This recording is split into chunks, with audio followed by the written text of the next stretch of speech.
Okay, we're live. Welcome to another episode of the Tom and John Show. In this case, we are sans Tom Watchkey because I think he's in Chicago at Medina Country Club doing a visit there, and so he wasn't able to make it with us. And scheduling people to be on this live is always difficult, and I would have hated to have to cancel out on Frank. And so we're fortunate to have Frank Wong with us from Bear. And Frank, before I welcome you, I'll give you a brief bio, and then we'll kind of get into some questions. But first, thanks for joining us.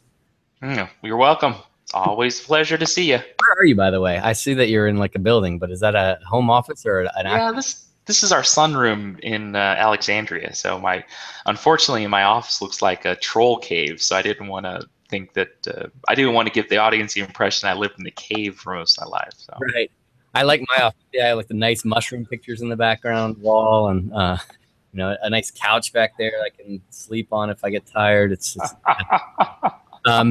okay. So Frank, just to give everybody a background on you, you grew up in California, right? You went to UC Riverside as to do your undergraduate. What was your degree? Oh man, back in the good old days, I was a biochemist.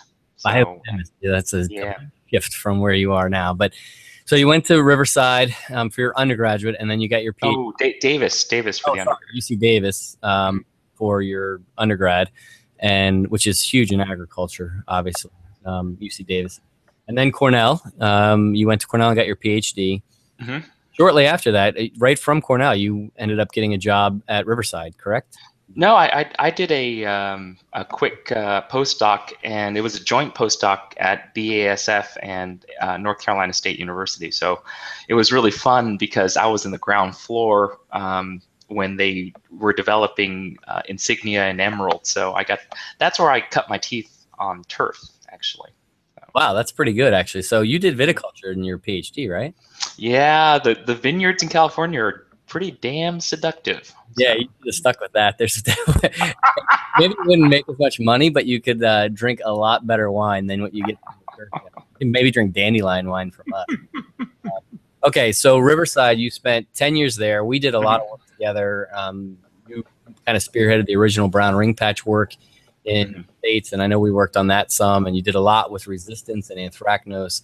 Then ultimately, you made the shift to move to Bayer and technical specialist for fungicides in the United States. Why the move?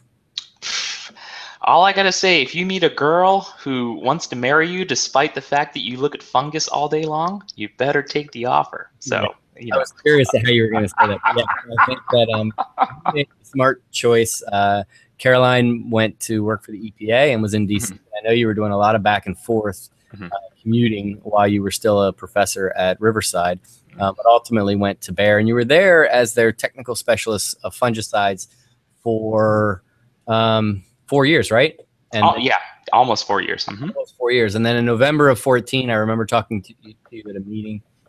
You mentioned that there was coming down the pipeline a new position that you were going to take over, and that is technically called the Stakeholders Affairs position, right? What is yes. So I kind of joke that I'm the Bayer baby kisser and handshaker when it comes to non-crop products, and it's kind of a funny position, but with the regulatory world, with getting new registrations on pesticides or renewing existing registrations, now you have to make a clear case to the EPA why those products are valuable. So bringing in industry partners or citizens, and the industry, or the buzzword be stakeholder, but essentially, say like if you want to get a new product registered, you got to bring people in to say there's value to that product, because otherwise EPA is going to not come down favorably on the decision. So now I'm working not only in turf and ornamentals, but professional pest management, vector control, vegetation management. So I'm kind of overseeing, kind of engaging with external parties to help bring that support for the Bayer products with the EPA.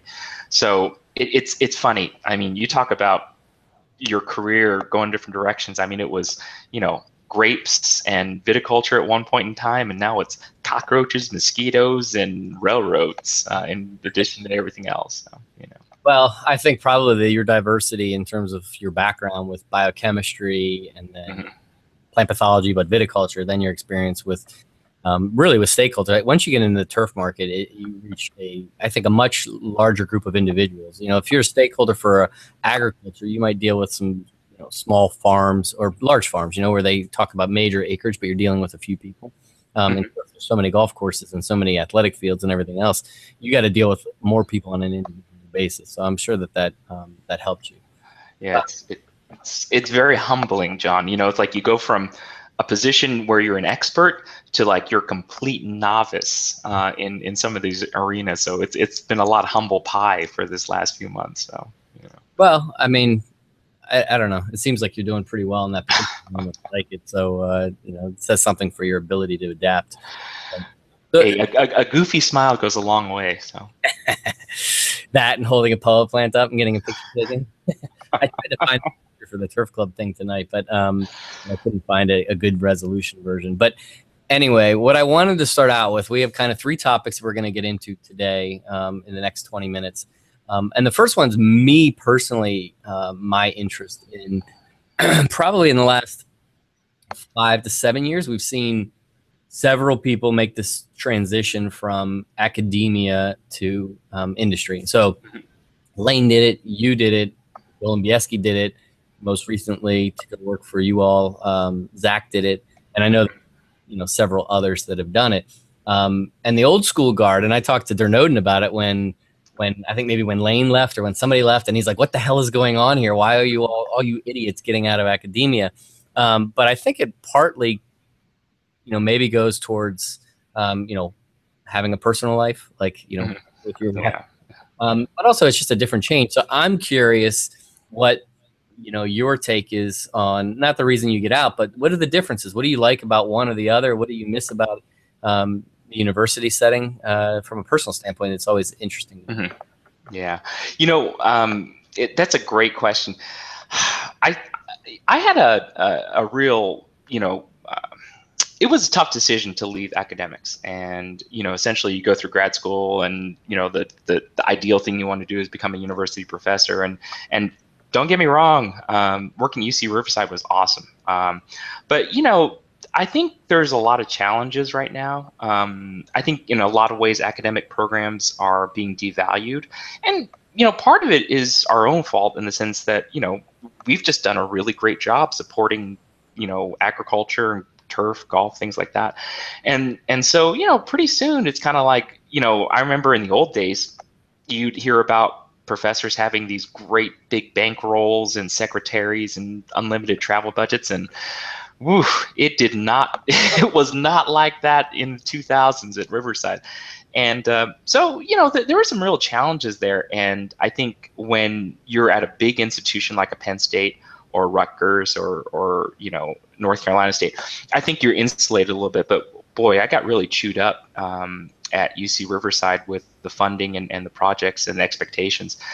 And so, that coupled with the personal challenges of having this dual PhD marriage, kind of you just kind of have to do what you have to do. And I think with some of the jumps like Lane and Rob and Zach, there was just more opportunities on the industry side. And to a big extent, it's all those guys have been very successful in industry. And one of the things I really appreciate about industry is that like for example, I think both Rob and Zach were in this boat. It wears on you to be like the Lone Ranger in a smaller program. And so in a company like Bayer, you've got a big team to work with, and there's a lot of benefits to that. The thing I do miss, again, is, your academic freedom. It was fun to like something comes up and you just like full steam ahead on a new pest or something like that. And there's a big commercial interest in working for a company, and I think that sometimes that is it's challenging because you want to maintain your objectivity, but at the same time, at the end of the year, there's a bottom line for reaching sales numbers. So I think that some folks have been able to do that successfully. Some people not so much, but it's a definitely a different mindset. Yeah, and I think that commercial aspect, obviously, I think maybe when you first make that transition is pretty tough. But the people in industry that I find to be the most respected and the best are the ones that don't give me a sales pitch. Like, we get programs from companies that will include other companies' fungicides in, say, a fungicide program because they know that that's maybe a gap in what they have. So to me, it's about giving honest and good information. Obviously, there's a lot of competitive products, and so something that Bayer makes may be a good alternative to something Syngenta makes. So they can both push their own products. But in some cases, there's gaps. Those people that are willing to be honest and not just say like, "Yeah, this will work for you," when there's something better out there. Those end up being the ones that get the most respect in the industry. And I think that a lot of that has to do with people that have spent maybe some time in academia.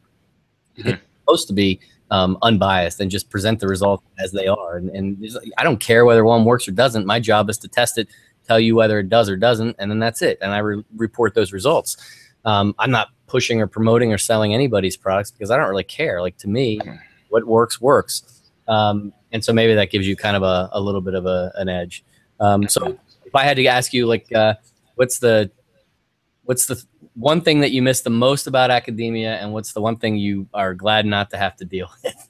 I mean, again, the thing I miss the most is just the academic freedom. I mean, when we were assistant professors, we could kind of do anything we wanted to. As far as long as we were still, meeting the goal of supporting the industry. So, sometimes something will come up there and like, oh, that's really cool. And then you'll get numbers and go, oh, I don't know. I don't think they're going to let me do that. So, so that I definitely miss that. And fortunately, and I think this is just because the turf industry is just so tight. I think I've been able to maintain that kind of academic standing. So in a lot of ways, guys don't treat me like a company guy, which is awesome. But one thing I'm afraid of is that the next generation of superintendents that are coming along will be like, hey, who's that Frank Wong guy? He's a Bayer guy, blah, blah, blah. And no one will remember that I actually was in the trenches with you guys, in academics for 10 years. Best thing about industry is that you actually have budgets to do stuff. Holy smokes! You remember like when we were trying to put stuff together, and you're scraping $5,000 here and $2,000 there, and not having to kind of pinch pennies in some of those ways and actually get adequate funding to get something done is very satisfying in a lot of ways, because then you don't feel like I can't do that because of budget limitations. And like I said, I always say this. I mean, when I was spending like 20% of my time trying to figure out how to pay for paper towels, I mean, I don't know, that really made life not fun as a professor. You have a good point there that most people don't recognize. And I try to, it's basically like my soapbox speech that I give when I'm at a talk and people are asking about funding and why do you need this and why do you need that? And I'm like, we don't get anything at the university. People think we get some budget to do research. You get nothing. You get your salary and that's it. Which is, don't get me wrong. I'm glad that I'm getting that and I don't have to fight for it. But we pay for greenhouse space when we want to do studies. We have to pay for a phone bill. We have to pay for every piece of paper that we put through a copier machine.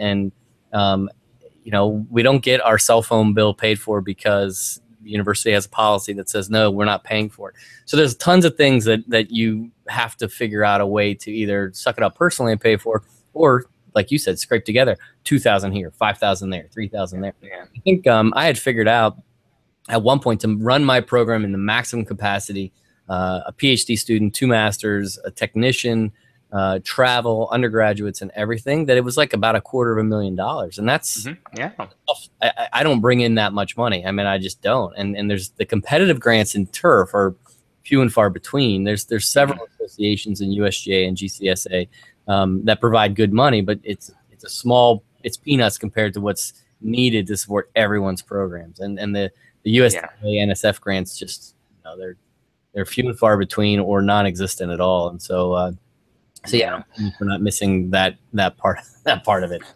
And it's amazing. You know, this is why companies are successful and make money too, because you guys actually have a budget and put it towards a goal and follow through with that, and don't go, well, we're gonna do it for free and work harder for less. And so I think that's why companies, are strong businesses, and academics usually aren't strong businesses.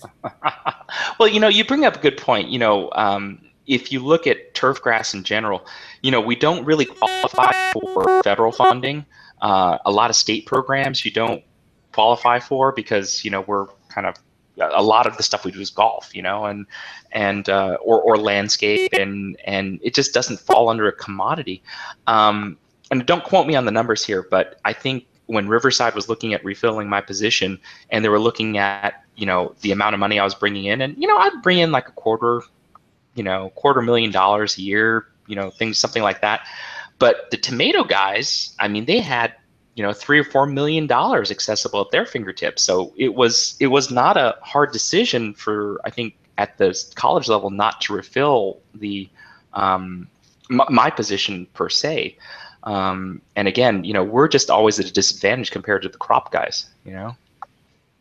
Yeah, and I don't interact with them very much here, so I don't really know exactly what they're doing. And everybody thinks the turf group has like tons of money, but we struggle to, support 9 faculty and 150 students just as well as everybody else does. So, so anyway, interesting perspective from you because of the differences. But let's move on to what's going on at Bayer. And one of the things that I wanted to talk about, because I know it's a hot topic and it's not necessarily turf related, but it really is the pollinator issue and your Feed a Bee program. So I don't know a lot about it because I'm not an entomologist, but obviously it impacts anybody that is on a golf course or spraying pesticides. So why don't you kind of give me the overview of that program? Yeah. So as you know, for the last few years, honeybee populations have been in the spotlight in the public eye. And the neonicotinoid insecticides, a lot of people are putting the finger on that as a reason for declining honeybee populations. And it's kind of a mess science-wise because there's no studies that are conclusively linking A to B, and yet people are still pointing the finger at insecticides. And then also on top of that, even with the honeybee numbers, a lot of places they're going up, and still, you hear complaints about colony collapse disorder, so on and so forth. And so this is one of those areas where science meets public opinion, and science is not necessarily coming out as the winner on this one.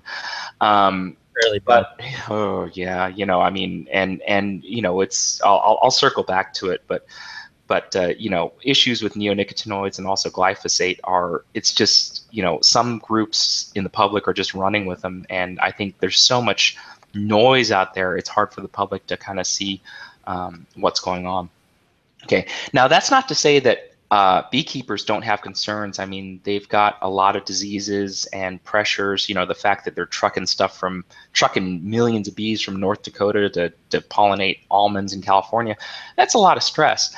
So one thing for sure that we know will help mitigate some of the stress on honeybees is more habitat. The whole thing comes from essentially you need about an acre of flowers to feed one hive. And if if you're hanging out like in, I don't know, like in the Great Plains and it's all corn and soybeans, there's not a lot of habitat for those bees. And so Bayer kind of launched a Feed a Bee program this last year, which involved planting 50 million flowers as a part of a program to kind of encourage more habitat out there to support honeybee and other pollinator populations. And Syngenta, give a big shout out to them because they've got a similar program called Operation Pollinator. And I think one of the things that I would stress is that we're all in the same lousy boat. So whether it's Syngenta or Bayer or BASF or DuPont or anybody who's out there promoting more habitat, I think it's great. so one of the things that we also have kind of explored through that is that we've done some strategic partnerships, like Jack McKenzie at the Minnesota Golf Course Superintendents Association. We've entered in a partnership with those guys as far as kind of looking at best management practices for putting more habitat onto golf courses. And one of the things that we think we don't want to happen to the industry is that there's going to be people with pitchforks and torches going golf course is the problem. And so I think if the industry can get ahead of some of the public opinion and show that they can be like habitats and actually promote pollinator populations, I think that puts us ahead of the game as far as getting caught up in that public opinion. So this golf course that you were mentioning, what are they doing? So let me fire up the data bank. So it'd be Medina Country Club in Twin Cities, also Bear Path and Somerset. So the three superintendents there, essentially they're establishing an acre of forage on each of the locations, and part of it is 1 acre. On a 100-acre course, you figure you probably have maybe 10 to 30 acres of area you could potentially put into habitat. So it's kind of a pilot program to see how much of a pain in the ass it is to manage pollinator habitat. And I'll tell you what, man, it is not easy. I mean, going out and seeing some of our test plots, going out and just throwing wildflower seed into the roughs does not necessarily mean that becomes an area they don't manage. I mean, weed pressure, things coming in as far as just thistle and spurge and blah blah blah. It's kind of a pain in the butt to maintain. So like places where they say it's low maintenance areas, when they call their native roughs, and more maintenance than if they did. I was surprised that, and that's somewhat of a different program than a few other people that I've seen. But I was out at Garrett Boddington's place at Sabonic, and they have like 10 beehives in Sabonic that they're paying somebody to come in and manage, and I think they get honey out of it. And successful this year, they're supposed to go up to maybe 20 beehives tomorrow, or next year. I'm curious as to how many, aside from just the areas for them to pollinate and the flowers. I'm curious how many people are getting involved in one way or another with the bee issues. I think just ballpark.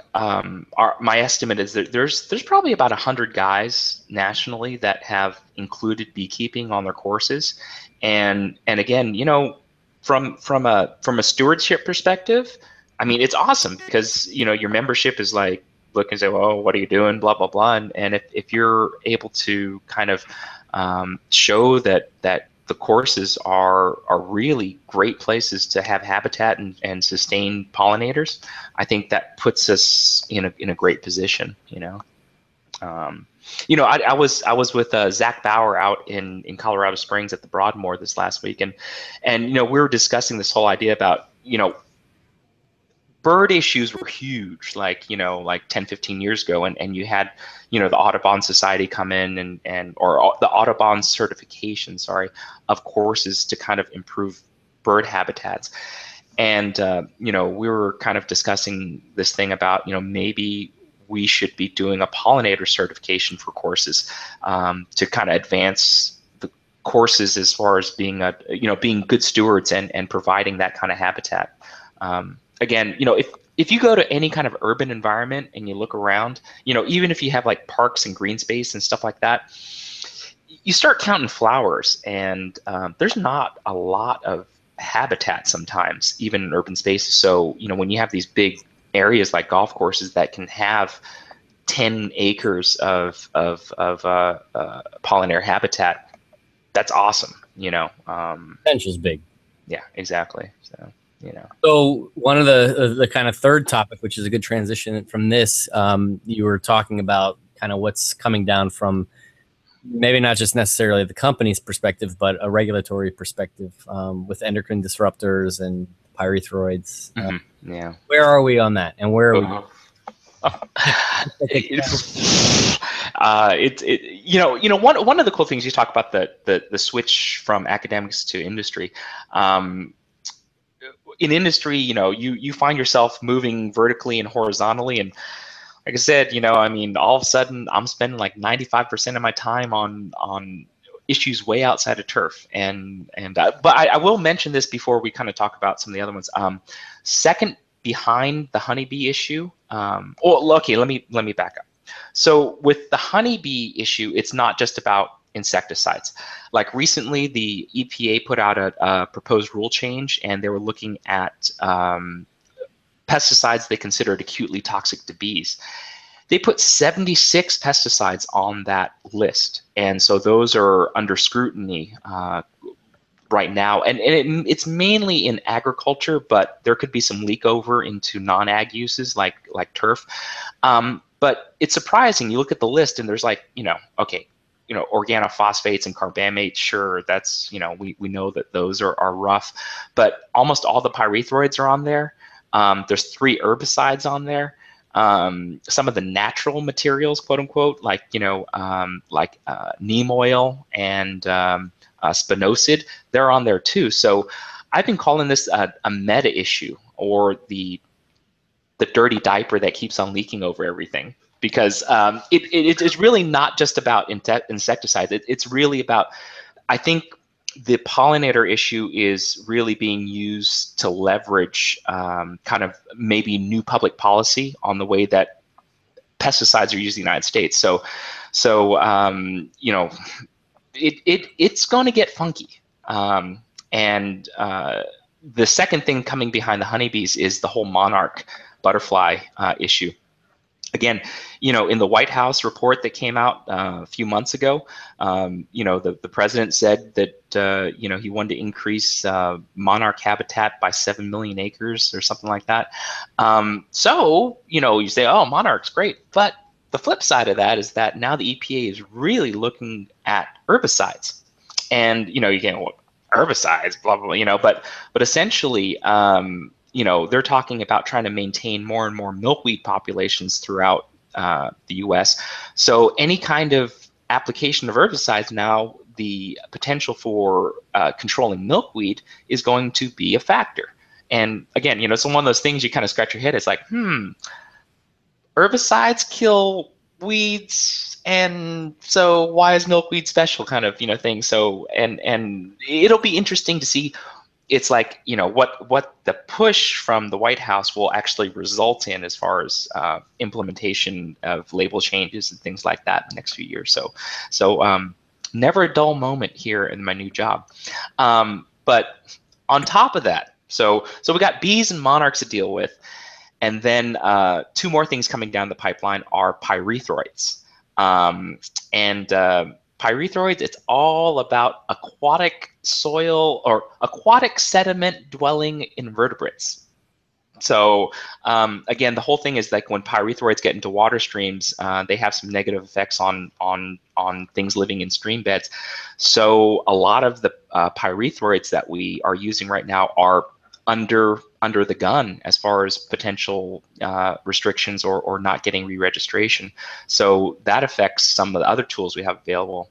And then the big nut coming down the road is this whole endocrine disruptor issue. And the whole thing being there is that some of the synthetic or some of the pesticides out there mimic hormones. And so EPA's just finished their assessment. I think it's like 87 pesticides as far as their potential, and quite a few materials made it on to the next screening level. So again, you could see some actives being pulled from the shelves in the next 5 or 6 years. You think they're pulled because it won't be worth the companies putting the money in to go through the labeling, and not necessarily whether they're effective or harmful, but like Rubigan, we just don't sell enough of it, so therefore we're going to take it off the label. Yeah, exactly. It's a lot of the DMIs will be affected by this, and again, you look at some of it. If a company's told that they have to do, say, like $1 million in testing, or reduce their acreage of application by 50% as a mitigation tool, I don't know. Some of those products might not be existing anymore. So,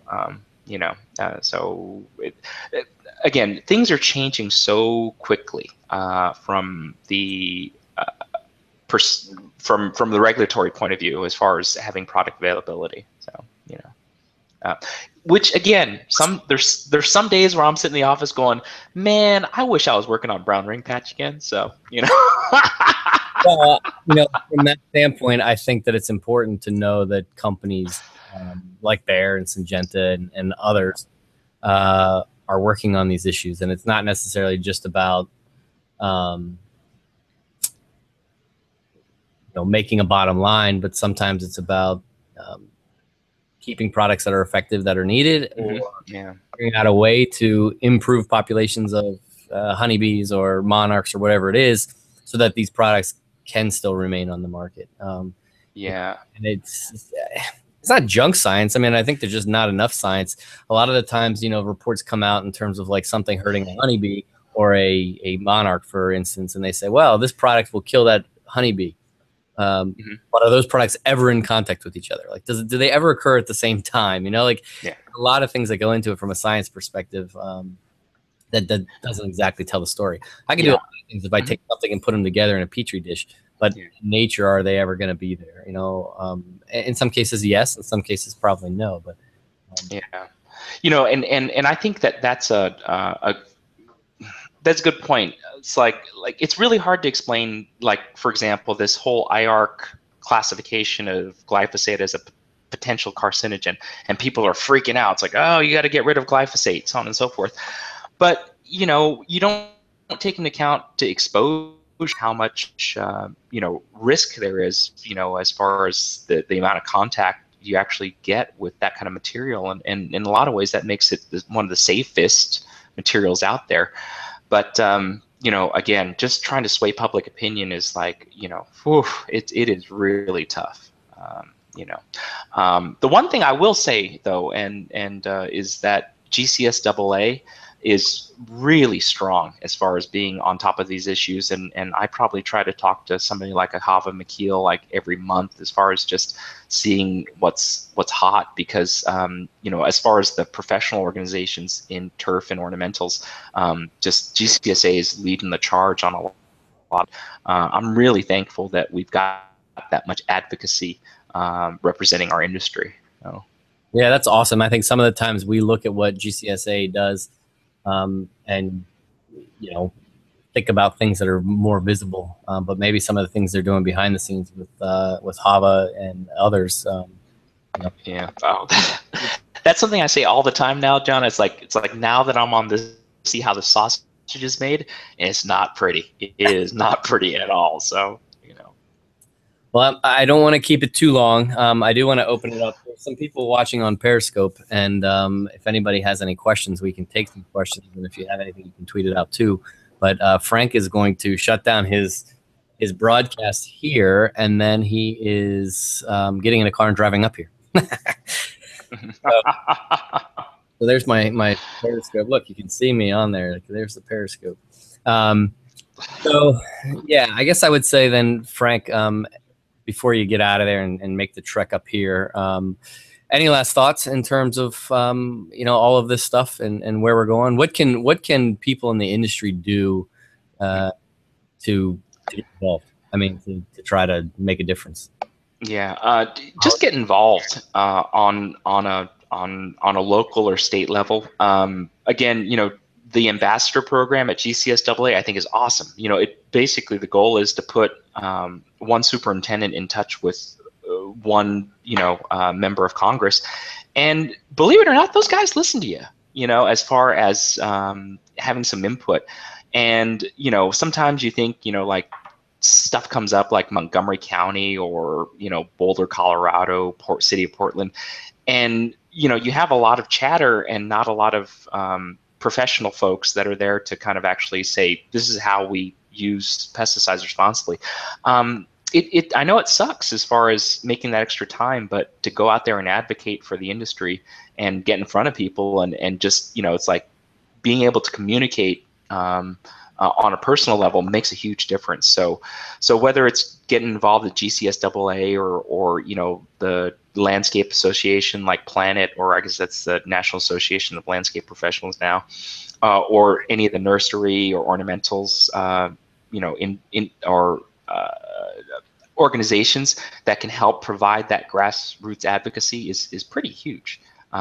Believe it or not, when say like a local golf, I'll put it this way, like when a Dean Graves gets up and at the Montgomery County hearings and says, hey, this is how we do things, and this is why we're being responsible stewards. It has a lot of impact, and believe it or not, if we're not out there saying those things, we're just going to get steamrolled by sometimes public opinion that is very far from reality. Yeah, well, that's a good point, and I think that there are a lot of good people out there that do volunteer, but it would be nice to see even more of the younger people. I think younger, I mean our age, and maybe some of the newer people coming into the industry. It seems like lives are so busy now that not a lot of people have the ability or the time to put in that volunteer and that extra effort. And so, yeah, we struggle with it all the time to get people to kind of step up to the plate and volunteer. A lot of times people are idea people, they want to throw out the idea, but that, sometimes you need actually, workers, and people that will actually be on the ground and do it. We don't often see that, I think, or when we do, it's huge. So, all right. Well, seeing no questions from Periscope and knowing that you're getting on the road, I'm going to wrap up. I do want to just thank you, Frank, for joining us today and kind of sharing some of the information. Obviously, the pollinator issues are a big one that go well beyond the scope of turf, but is important for turfgrass as well. And any preview you want to give us in terms of what you're going to talk about to the turf students tonight? Oh, just how to avoid making professional mistakes, and I'm a good one because I've made a lot of professional mistakes. So, but well, we'll see. Maybe we'll turf Periscope that one too tonight. You have to plan your best behavior and not drop an F-bomb or say shit. Anyway, all right, I'm going to end the broadcast. I want to say thanks again. We've got several more episodes of Turf. Well, Tom and John show. It used to be Turf Chat. Tom and John show coming up, and so keep an eye out, and we'll see you soon. Okay, thanks a lot, John. Always a pleasure. We'll see you in a little bit. So, all right. Bye-bye.